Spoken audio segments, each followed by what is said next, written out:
on va résoudre l'exercice numéro 11. Donc, soit A et B, deux parties. Donc, A et B, deux parties non vides et bornées de R quel que soit A dans A, quel que soit B dans B, A inférieur ou égal à B. Donc, on a A et B bornés. Alors, qu'est-ce qu'on va montrer? Montrer que sub de A et length de B existe et que sub de A inférieur à length de B. Voilà. Donc, on va montrer que sub de A, il existe. Donc, on va utiliser cette relation. On a, quel que soit A dans A, quel que soit le petit b dans B, tel que A inférieur à B. On remarque ici, on remarque que le B, il est supérieur ou égal à A. C'est-à-dire quoi? C'est-à-dire que le A est un ménorant, c'est un ménorant de B. يعني يحد B من الأسفل. On sait que le A est un ménorant de B, alors l'ensemble B est ménoré, donc il existe, et comme l'ensemble B est ménoré, donc il existe length de B. Donc, qu'est-ce qu'on a dit? On a A inférieur à B, donc on a A dans A, donc quel que soit B à partir à B, on a le A, il est inférieur à B. A inférieur à B, c'est-à-dire quoi? C'est-à-dire le A, là, par rapport à B, A est un ménorant de B. Donc le A est un ménorant de B. Et comme A est un ménorant de B, donc B est minoré. Et comme il est minoré, alors il existe length de B. Il existe length de B. La même chose. On remarque que B est supérieur à A. Donc le B par rapport à A, c'est quoi? Le B, c'est un majorant de A. Le B, c'est un majorant de A. Donc l'ensemble de A est majoré. Comme il est majoré, alors il existe sub de A. Donc, on peut dire que il existe des B. Il existe des B dans l'ensemble B, quel que soit A dans A, on a A inférieur à B. Donc, on a A inférieur à B. C'est-à-dire quoi? C'est-à-dire quoi? B est un majorant dans l'ensemble A. Le B est un majorant de A, de l'ensemble A. C'est-à-dire quoi? Madame B يحد A من الأعلى. Donc, l'ensemble A, le مجموعة A, est majoré. Comme elle est majorée, donc A عنده des majorants, donc كاين le sub de A. Madame il est le A majoré, donc sub de A, il existe. كاين sub de A. La deuxième question, on a montré que sub de A et length de B existe et que sub de A inférieur à length de B. On va montrer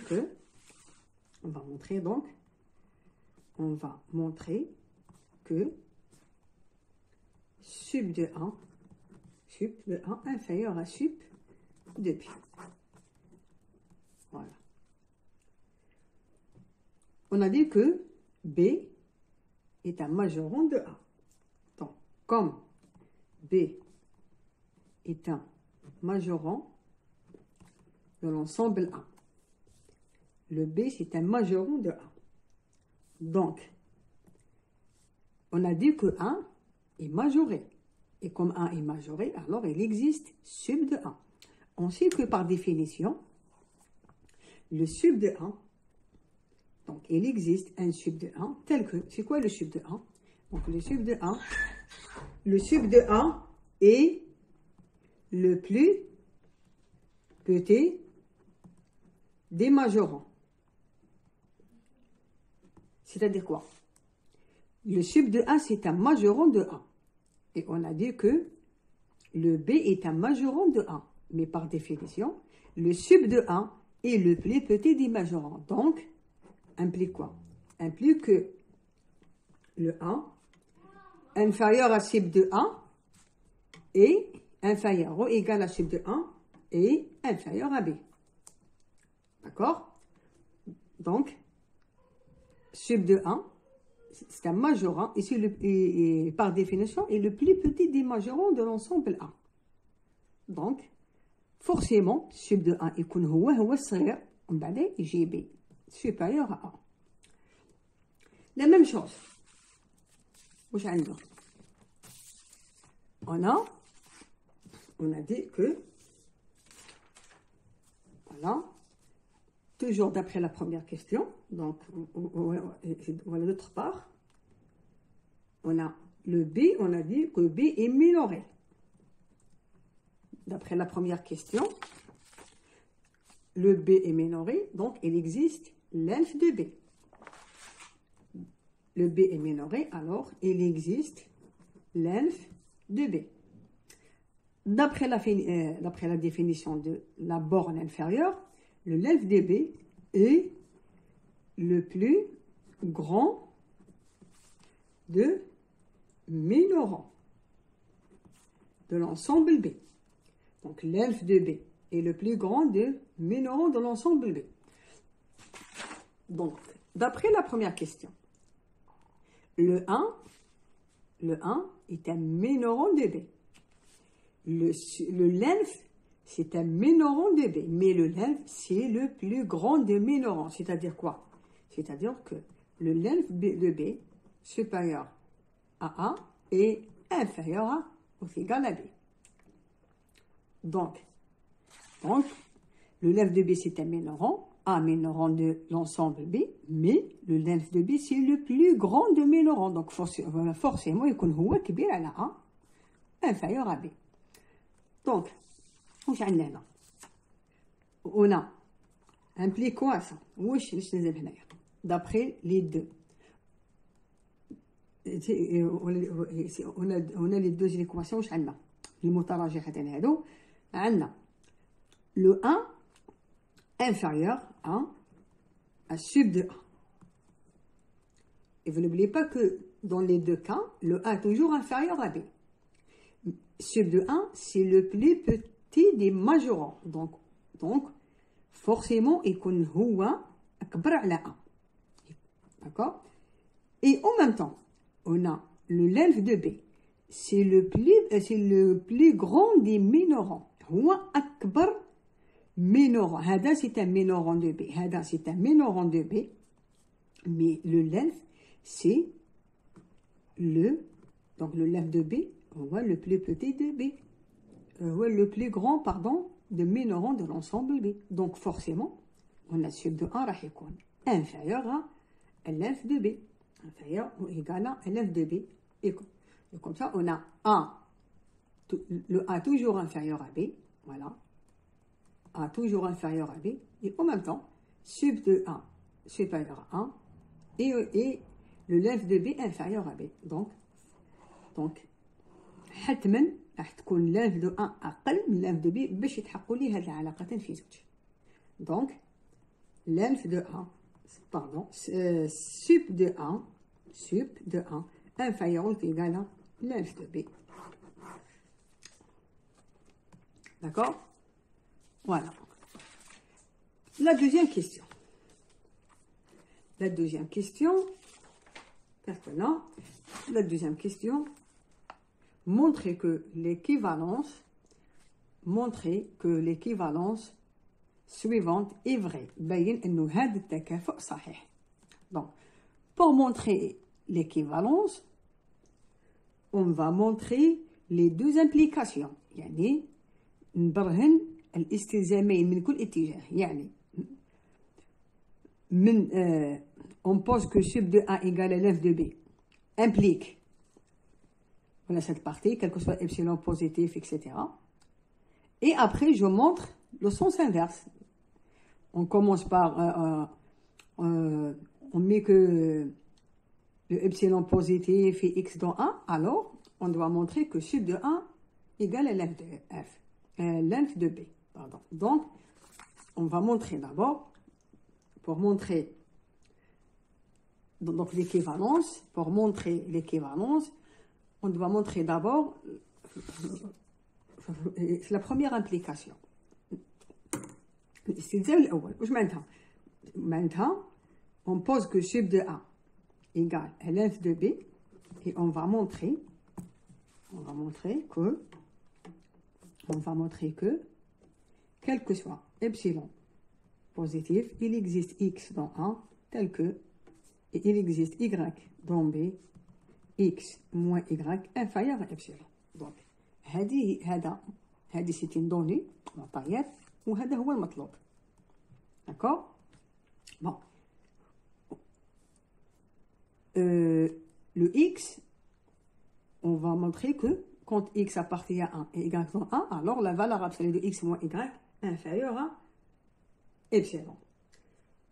Donc, le x appartient à 1, alors le x appartient à 1 et on a dit que 1 est majoré, donc le x inférieur à sub de 1. D'accord? Le sub de 1, c'est un majorant de l'ensemble 1. Donc, et la même chose, on a y dans B, on a dit que B est minoré, donc y supérieur à l'inf de B. C'est-à-dire quoi? Alors,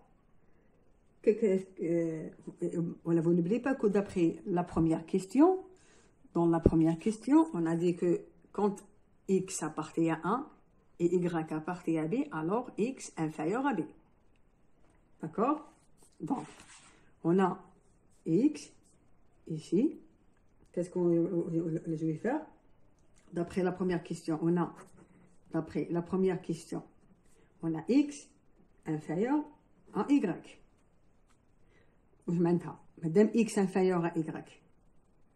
Donc, c'est-à-dire que x moins y est négatif.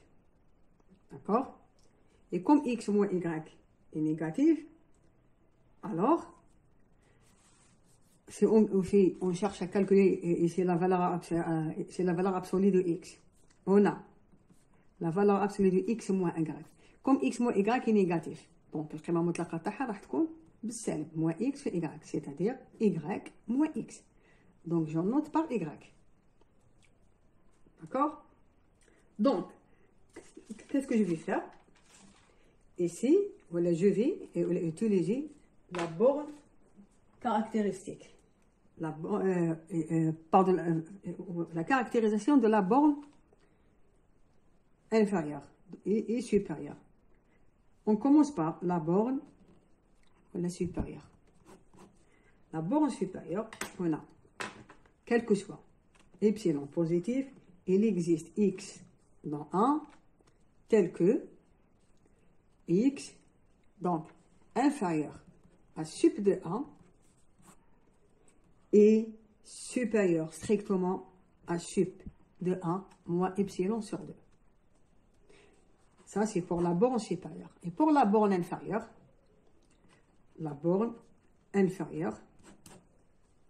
bon, ça, c'est la borne supérieure.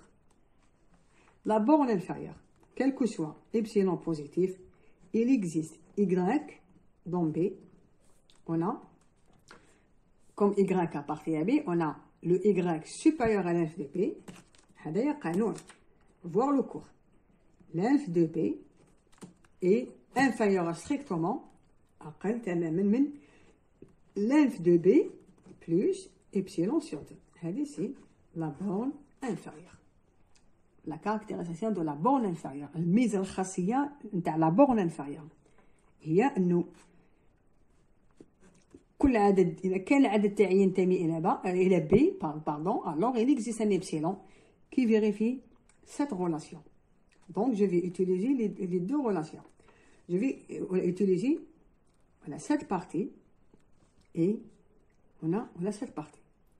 D'accord? Je vais calculer y moins x. Je vais calculer y moins x. Donc, y moins x. Ça donne. Donc, on a moins x. Donc, ici, je vais multiplier par moins x. Donc, fois moins x, fois moins 1, parce qu'on a moins. Donc, fois moins, ça donne moins x inférieur à moins sup de 1 plus epsilon sur 2. On a terminé la partie. D'accord? Et on a y. Et on a y inférieur à length de b plus epsilon sur 2. Après, je calcule y moins x. Donc, ici, je vais faire la somme. Y moins x, donc je vais faire la somme. Y moins x inférieur à length de b moins sup de 1, epsilon sur 2 plus epsilon sur 2, ça donne epsilon. Ah, d'accord. Donc, qu'est-ce qu'on a? Donc, on a comme donné من المعطيات فرضنا أن سب de A égale à length de B. وحابين نبينوا هذه. Donc, comme x appartient à A et y appartient à B, alors la valeur absolue de x moins y égale à y moins x, tel que y moins x égale inférieur à length de B moins sup de A plus epsilon. D'accord. Donc, comme length de A égale à length de sup de A égale à length de B, c'est-à-dire quoi? C'est-à-dire que cette différence égale à 0. Donc, cette différence égale à 0. Je maintiens y moins x inférieur à epsilon. Et y moins x, je le savais, le y moins x, regarde, la valeur absolue de x moins y. La valeur absolue. Donc, le y moins x égale la valeur absolue de moins y. Donc on est arrivé à montrer la deuxième partie. Comme x dans A, y dans B, alors la valeur absolue de x moins y inférieure à epsilon. Maintenant, je vais faire l'inverse. L'inverse, c'est, je vais montrer quoi?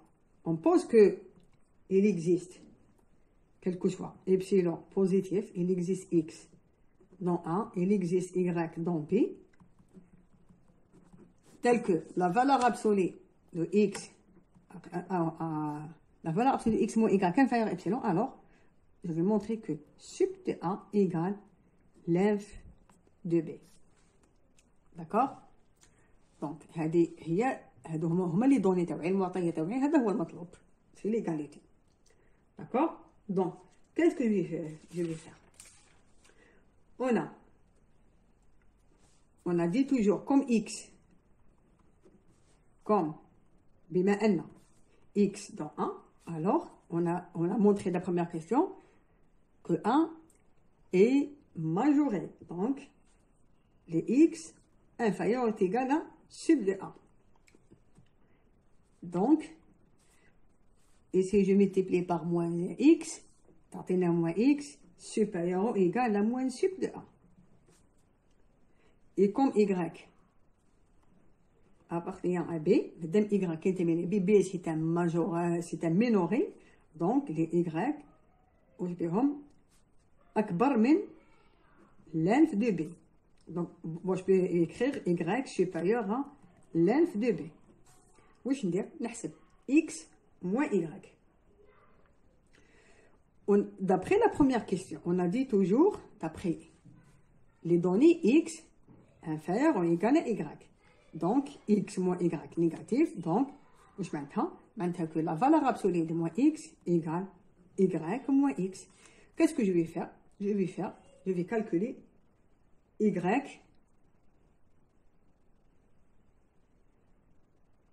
Donc, je vais calculer y moins x. D'accord? Donc, je vais calculer y moins x. Voilà. Donc, y moins x. Y moins x. Juste attends. Donc, je vais faire la somme. Y moins x, ça donne quoi? Ça donne y moins x supérieur ou égal à l'inf de b moins sup de a.